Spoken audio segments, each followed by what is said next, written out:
জলের অতলে স্বপ্ন দেখে মন, এ যেন স্বপ্ন স্বপ্ন খেলা।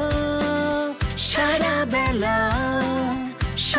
বেলা স্বপ্ন নদীতে ভেসে যায়, ফ্যামিলি ফ্যান্টাসি ভেলা।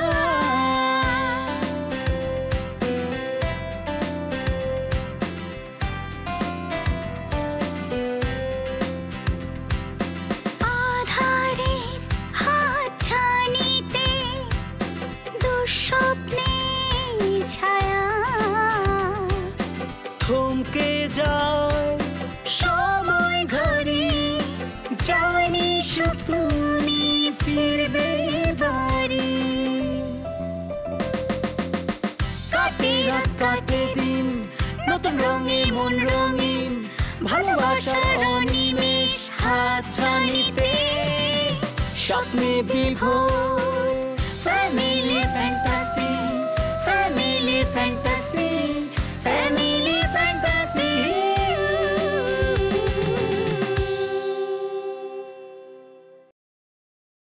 আরে ওনার সাথে আমার আদম ব্যবসা, বিভিন্ন ব্যবসা বাণিজ্যের কথা, এটা আপনার আমি কি বলবো? ও আপনি তাইলে সেই 2 নম্বর লোক, ওই যে বিদেশে নারী পাচার করেন আরো কি কি যেন করেন, তাই না?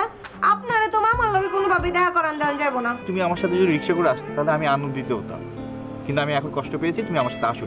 এত যদি তোমার কষ্ট হয় তাহলে তোমাকে রেগুলার কষ্টই পেতে হবে, কারণ আমি কখনোই তোমার সঙ্গে রিক্সায় করে ভার্সিটি আসবো না। আমার এমনি মাথা পেরেশানিতে একটা 49 হয়ে গেছে। কেন ভাইজান, কি হয়েছে? কে ভাইজান চুরি বাটপার করে আবার ধরা খাইছেন নাকি? তুমি তো ফালতু কথা বলো কেন? ভাইয়া আমরা দুজন একটু কথা বলছিলাম তো, আপনি একটু পরে আসেন। দেখেন আমি আপনার সঙ্গে কথা বলছি না, আমি অপসরের সঙ্গে কথা বলছি, আমার অপসরের সঙ্গে কথা বলছি, আপনি এর মধ্যে আসবেন না। হ্যাঁ আরে কি বলে? অপসরা তুমি আমার ফোন ধরো না কেন? আমার কোনো ব্যাপারে তোমার কোনো কিছু নাই। তোমার জন্য ওই রিঙ্কু সবসময় তোমার বন্ধুরা আমার সঙ্গে খুব মজা করে। একটা মেয়ের জন্য যদি এরকম একটা মিথ্যা রিউমার রটে যে তার বিয়ে হয়ে গেছে, ভবিষ্যতে অপসরার না না না ওরকম হয়তো কিছু হবে না, বাট ছেলেটাকে আমার খুব বেশি একটা খারাপ মনে হয়নি। স্টুডিয়াস একটা ছেলে। ও বললো যে ও নাকি অপসরাকে অনেক অনেক ভালোবাসে। আমাকে আবার প্লিজ রাগ করো না, ও বললো অপসরাকে বলতে এই বিষয়টা। খবরদার, প্রশ্নই আসে না। তুমি অপসরাকে কিচ্ছু বলবে না। ওই ছেলের যদি কিছু বলার থাকতো আর সে যদি অপসরার বন্ধু হয়ে থাকে, অপসরাকে সরাসরি বলতে পারতো, এভাবে বাড়িতে এসে উকি ঝুঁকি দিত না। ঠিকই বলেছো তুমি। এগুলোর মধ্যে একদমই প্লিজ এগুলোর মধ্যে যেও না। মাঝখান থেকে অপসরাও তোমাকে ভুল বুঝতে পারে। আমি দেখি কিভাবে ব্যাপারটা ট্যাকল দেওয়া যায়। না তোমাকে কিছু করতে হবে না, আমি ওকে বুঝিয়ে শুনিয়ে পাঠিয়ে দিয়েছি। আশা করি কোনো ঝামেলা হবে না, দেখি কি করা যায়। ঠিক আছে, তুমি চাইলে তারপর আমি একটু খোঁজ খবর নিতে পারি যে আসলে ছেলেটা পড়ে কিনা, বা অপসরা কি চেনে কিনা, ওকে কি জিজ্ঞেস করবো এরকম কিছু? বললাম না তুমি অপসরার সাথে এই বিষয়ে কোনো কথা বলবে না? অন্য কিছু বলবো না, জাস্ট বলবো চেনে কিনা, তাহলে অন্তত এনশিওর হওয়া যাবে যে ছেলেটার একটা বেজ আছে। আমাকে একটু ভাবতে দাও। আচ্ছা তুমি সব কিছুতে এত মানে বড় করে রিঅ্যাক্ট করো কেন? ভয় লাগে তো তোমার সাথে কথা বলতে। কোনো কিছু শেয়ার করা আর এই বিষয়ে শেয়ার করা এক হলো? আমি অনেক বেশি রিঅ্যাক্ট করি। হ্যাঁ, আমার বোন সম্পর্কে এরকম একটা রিউমার ছড়িয়েছে যে ওর বিয়ে হয়ে গেছে, এটা নিয়ে আমি বেশি করে রিঅ্যাক্ট করবো না? তুমি একটু চিন্তা করো তো, তোমার যদি বোন হতো, তার সম্পর্কে যদি এই ধরনের একটা বিয়ের আগে রিউমার ছড়াতো, তোমার কেমন লাগতো? ঠিকই বলেছো। হ্যাঁ, এখন আমাকে ঠান্ডা মাথায় ভাবতে দাও। আচ্ছা ভাবো, আমি দেখি টিভিতে কি হচ্ছে দেখি। কাজের মধ্যে তো আছে এক মোবাইল টিপা, টিভি দেখা, ঘুমানো।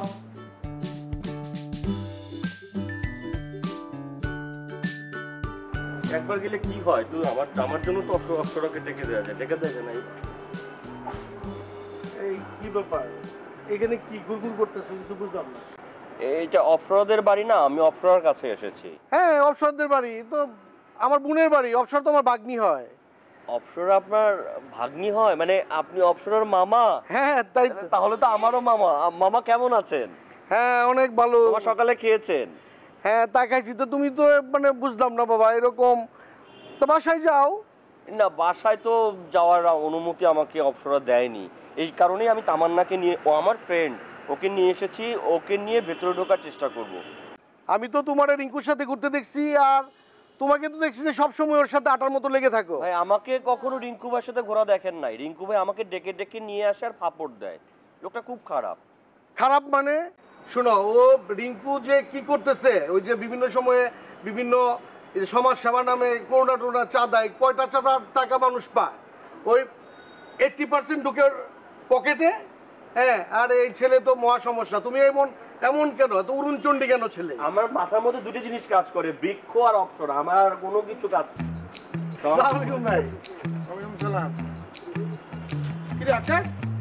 ওই যে ও নাকি অপসরের সাথে পড়ে, হ্যাঁ, তো আপনার কথাটা আসলো, তা আমি ওরে বললাম যে রিঙ্কু ভাই। আরে রিঙ্কু ভাই মানে কি? রিঙ্কু বলে তো আমার মাথার তাজ ভাই, এটা বলতেছিলাম।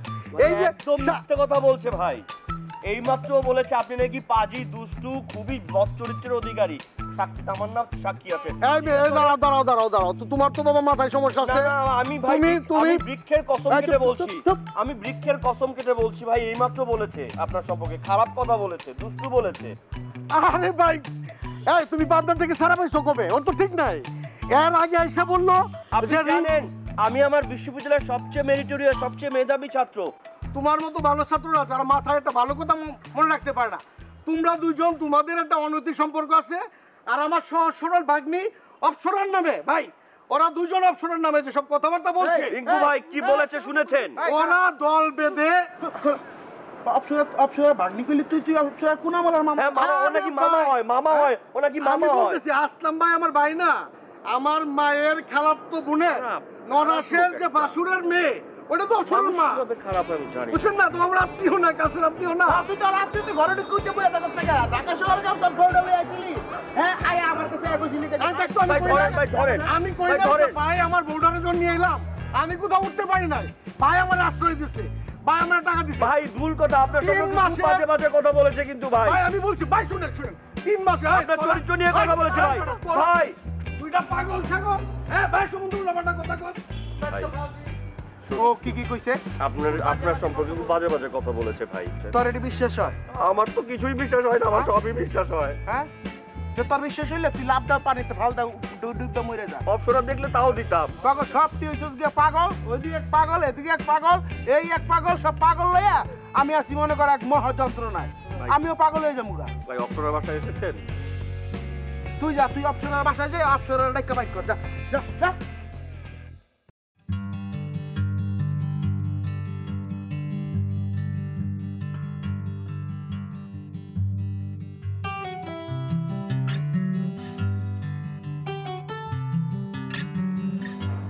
কি অপসরা, কি করছিস? এটা খারাপ না, টিভি দেখছিলাম। আমি তো দেখছি যে তুই টিভি ছেড়ে রেখে দিয়ে মোবাইলের দিকে তাকিয়ে আছিস।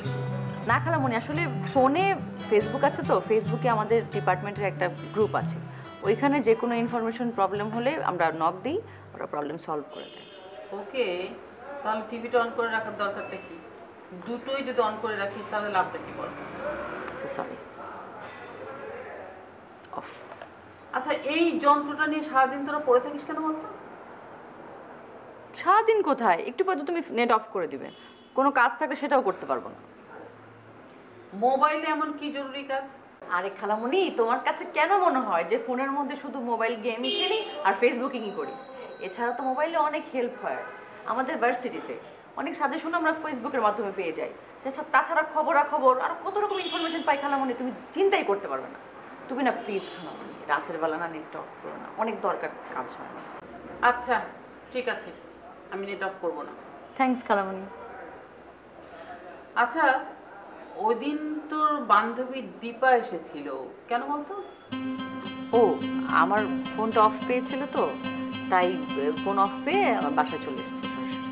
আচ্ছা, সাম্যর সাথে ওই মেয়েটার কোনো পরিচয় আছে? না তো, কেন?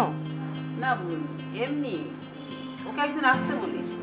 মানে সেদিন এলো, আমি ওর সাথে ঠিকমতো কথা বলতে পারলাম না, শরীরটা খারাপ লাগছিল। তাহলে আচ্ছা, ও তো দিনের বেলা ব্যস্ত থাকে, রাতেই আসতে বলি। না না, রাতে কেন, বিকেলে বা সন্ধ্যার সময় আসতে বলিস। আচ্ছা খালামণি, এত ইম্পর্টেন্ট কি দরকার ওর সাথে তোমার? না ওই যে একদিন রাত করে বাসায় এসেছিল না, আমি ওকে চলে যেতে বলেছিলাম, ও বোধহয় রাগ করে চলে গেছিল। আর গতকালও এসেছিল, আমি ওকে একা বসিয়ে রেখেছি, গল্প করিনি, আমার শরীরটা খারাপ লাগছিল তাই। এই জন্য বললাম যে একদিন ওকে বাসায় আসতে বলিস, আমি ওকে আদর করে দেবো। খালামণি, দীপা রাগ করার মতো কোনো মেয়েই না, ও অনেক ফ্রেন্ডলি। আর সেদিন তো ওর সাথে কথা বলেছিলাম।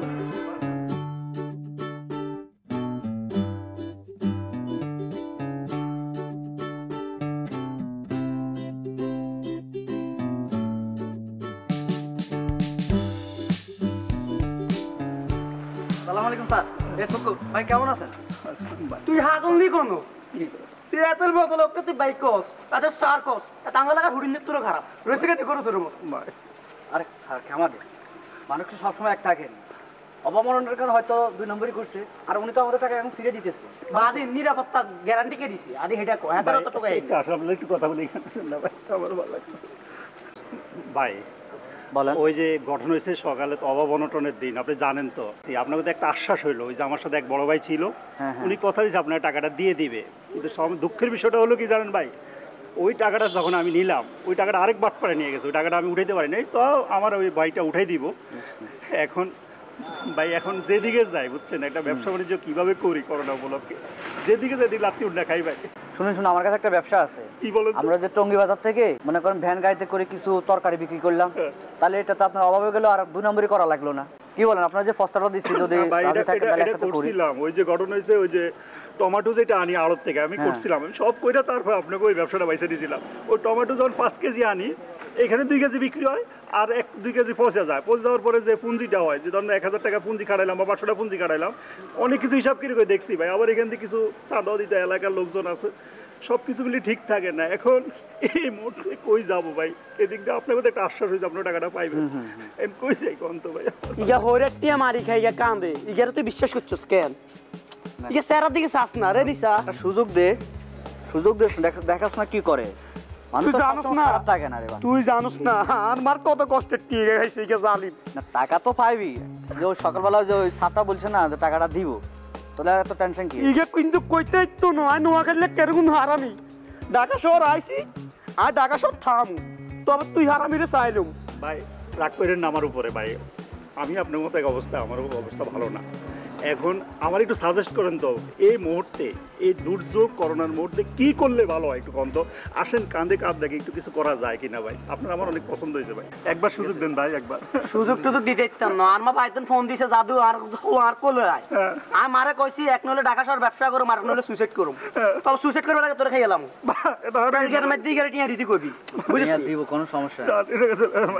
আচ্ছা ঠিক আছে, আর তোর লগে কথা কই আর সময় নষ্ট হয়, এর তো চাকরি খুঁজুম, বুঝছিস না? তোর মতো দালালে আম ধরতেন না, আনলে ওই জালমুড়ি এই বাদাম এটা বিক্রি করুম, তো তোর মতো বাল দালাল ভাই। ভাই একটু সুযোগ দাও ভাই, একটু চাকরি দেয় আল্লাহ।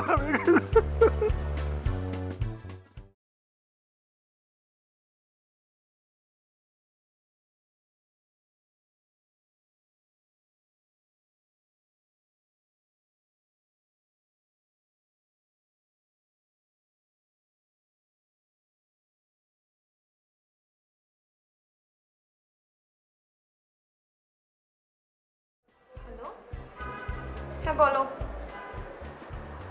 না না, এখন ছুটি টুটি নেওয়া যাবে না, এখন যাওয়া যাবে না। আরে এখন এই বাড়িতে অনেক ঘটনা ঘটতেছে, সব দিকে খেয়াল রাখতে হবে। মানে বুঝো নাই, একটা বাড়িতে কাজ করতে হইলে, থাকতে হইলে সব গোপন ব্যাপার জাইনা রাখতে হয়, তাইলে থাকা যায়। মানে হইল তুমি যখন কারো গোপন কিছু জানবা, তখন তুমি তো ওই গোপন কথাটা যে কোনো কারো কাছে বলে দিতে পারো। তাইলে কি হইলো জিনিসটা, তোমার কাছে ওই মানুষটা ধরা। আরে এই বাসায় আসার পরে মোটামুটি সবার গোপন খবর আমি জানতে পারছি। এই ধরো অপসরা আপা কার সাথে প্রেম করে, সাম্য ভাইয়াকে কে ভালোবাসে, সাম্য ভাইয়ার সাথে খালাম্মা কার বিয়ে দিতে চায়, এরপরে যে ধরো অনন্যা আপার সাথে ইরাজ ভাইয়ার কি সমস্যা, সব কিছু আমি জানা গেছি। তবে মা মাটার কোনো কিছু এখন আমি খুঁজে পাই নাই, তবে কোনো টেনশন নাই, পাওয়া যাও। আরে না, তোমার এখানে বিপদে পেলাম, তোমার তো আমি ভালোবাসি, শুধু তুমি বুঝ বুঝো না, একটা টাচ মোবাইল কিনা দিবার কইছি এটাই দাও না।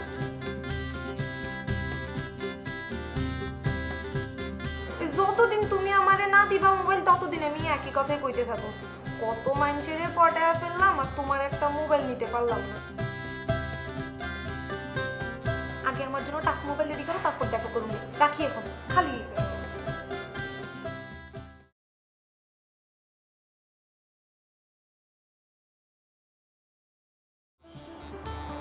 ঘটনাটা তো মনে হয় ভালোই গড়িয়েছে। কেন তোর এরা মনে হলো কেন? অপসরার সাথে আমি কথা বলেছিলাম, অপসরার ভাবভঙ্গি খুব বেশি ভালো বলে মনে হলো না। এখন আমার মনে হচ্ছে যে সাম্যর সাথে ওই মেয়েটার কোনো না কোনো যোগাযোগ অবশ্যই আছে। হতে পারে সাম্য আজকে দুপুরবেলা না খেয়ে দিয়ে তাড়াহুড়ো করে ওর বাবাকেও কিছু বললো না, বেড়ে চলে গেল। আমি তখন খাবার টাবার নিয়ে অফিসে গিয়ে পৌঁছেছি মাত্র, কিচ্ছু বললো না, আমাকে চলে গেল। তুমি ওর পিছু নিতে পারলে না?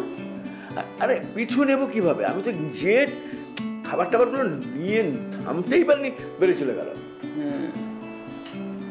বিষয়টা খুব বেশি সুবিধার বলে মনে হচ্ছে না। তুমি আকাশকে তাড়াতাড়ি খবর দাও, ওর কাজে লেগে পড়ো। এই নিয়ে তুই মোটেই চিন্তা করিস না, মনে কর যে তোর কাজ শুরু হয়ে গেছে, আকাশ অলরেডি কাজে নেমে পড়ছে। কিন্তু তার আগে যেটা দরকার, সাম্যর জন্য একটা মেয়ে দেখা দরকার, ওর একটা বিয়ের ব্যবস্থা করা দরকার। সেটা ঠিক বলেছ, পাত্রিকা একটা জোগাড় করতেই পারি।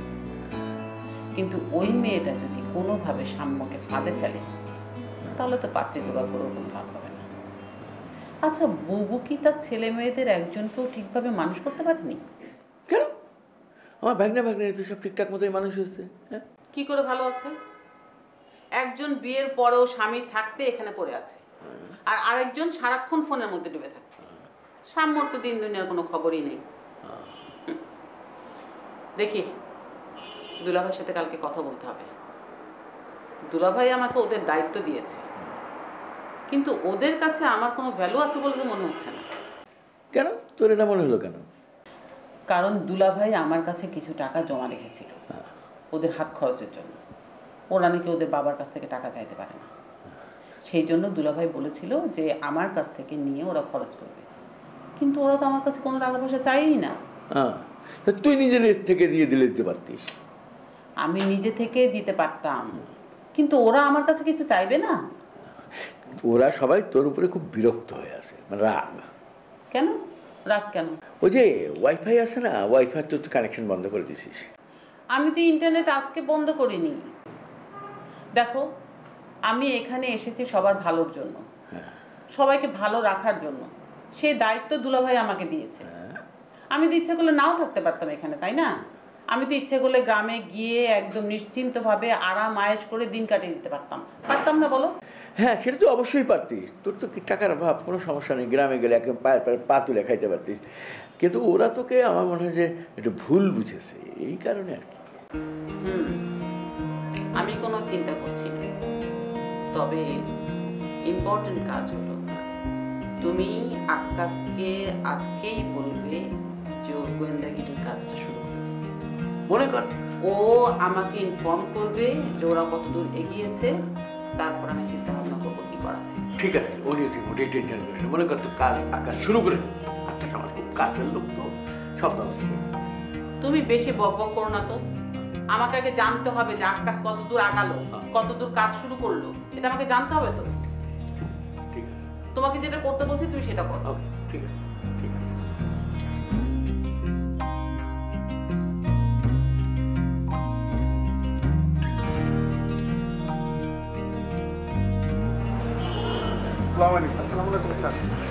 ওয়ালাইকুম আসসালাম। কোথেকে এলেন আপনারা? আসলাম ওই যে ইয়ে থেকে, সাদরমা সেক্টর। আপনার সাথে যে আলাপ হলো একজন ম্যানেজার। জি স্যার। ভালো আছেন? জি স্যার, ভালো আছি। আমার ম্যানেজারও বলেছিলেন এই ধরনের কথা আপনাদের সম্পর্কে, যে আপনারা আসবেন। আপনাদের কি প্রোডাক্ট? জি স্যার, আমি ওই প্রোডাক্টটা আপনার মেইলে দিয়েছিলাম, আপনি হয়তো দেখেন না। আমাদের প্রোডাক্টটা খুব ভালো। আমরা আমার ম্যানেজার বলেছে আমাকে। জি স্যার, আমি তো অনেক অফিসের সঙ্গে ডিল করতে গিয়ে হয়তো আপনাদেরটা আমার খেয়াল নাই। জি স্যার, জিনিসটা মানে কোয়ালিটি প্রোডাক্ট কিনা? জি স্যার, 100% কোয়ালিটি প্রোডাক্ট, মানসম্মত প্রোডাক্ট। এটা সমাজে দিলে এবং মানুষের এগুলো ইউজ করলে ভালো হবে, ভালো মানের প্রোডাক্টই আমরা দিয়েছিলাম। এটার কোনো সাইড রিয়াকশন নাই? অনেক সময় অনেক প্রোডাক্ট ইউজ করতে গিয়ে দেখা যায় অনেকের সাইড অনেক ধরনের অসুখ বিসুখে ভোগে, অনেক সময় এমনকি ক্যান্সার পর্যন্ত হয়, আমরা শুনেছি নানা রকমের রোগ বাড়ার সম্মুখীন হয়। এরকম হলে কিন্তু আমরা এই প্রোডাক্টটাকে আমরা কোনো কিছু করতে পারবো না, আমরা ঠিক ব্যবহার করতে পারবো না, বাজারজাত করতে পারবো না। সুতরাং আপনারা সেই ব্যাপারে আমাকে এনশিওর করতে হবে।